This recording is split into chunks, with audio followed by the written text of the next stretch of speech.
Every year at the Passover Seder, when we come to the Maggid, the telling of the Passover story, the traditional words of the Haggadah begin, Avadim Hayinu, Ata b'nei chorin.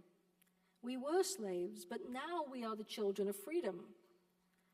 These words reflect generations of the many lived experiences of our ancestors. For many of us, we might think back to our ancestors who first arrived on these shores.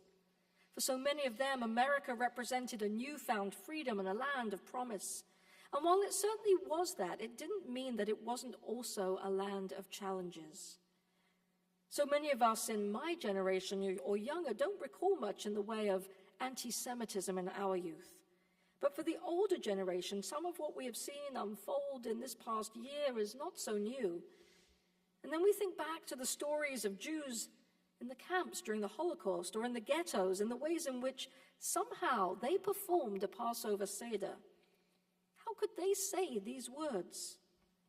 Perhaps their declaration of freedom, while not a physical reality, was a spiritual expression of resistance to those who believed that they had destroyed their souls. And then I think back to the early generations of rabbis who compiled the words and wrote what was in our Haggadah. They lived under the oppression of the Roman Empire, and yet they are the ones who put these words down on the page, Ata b'nei chorin. It doesn't say now we are free, it says now we are children of freedom. For the many times when we may not have experienced the fullness of a life of freedom, it never stopped being an essential part of our spiritual inheritance. We look to the Exodus story because it reminds us that we are the redeemed people. I love the way that Cantor Ellen Dreskin describes redemption. She looks back to something that only those here of a certain age might remember.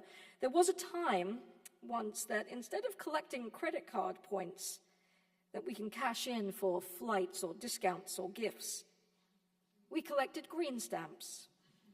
You put your stamps in a little book, and when you'd collected enough, you'd take your book to the redemption center, and you'd exchange your little book of stamps for something that was worth more.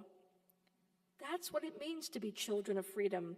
We were brought out of slavery so that we could become something more than we could be while stuck in the narrow straits of a constricted life. Each and every year, we are obligated to imagine ourselves back in the constricted place so that A, we do not ignore or forget the plight of others who are still lacking their freedoms, and B, so that we fully grasp the gift of life we have been given to strive to be children of freedom. This year, when we tell the story and recite these words, we cannot help but think of Israeli hostages who are still held in captivity, and the peoples of Israel and Gaza who are stuck in the narrow straits of a horrific war. But we can also hope, and we can inspire each other to draw on our inner strength and look beyond ourselves to the potential of experiencing a more complete freedom in the times ahead.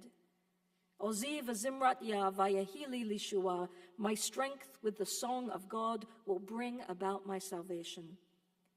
This year, when we tell the story at our Seder, let us remember the journey, remember the many lives and experiences of our ancestors, and commit ourselves to continuing that journey, one step at a time.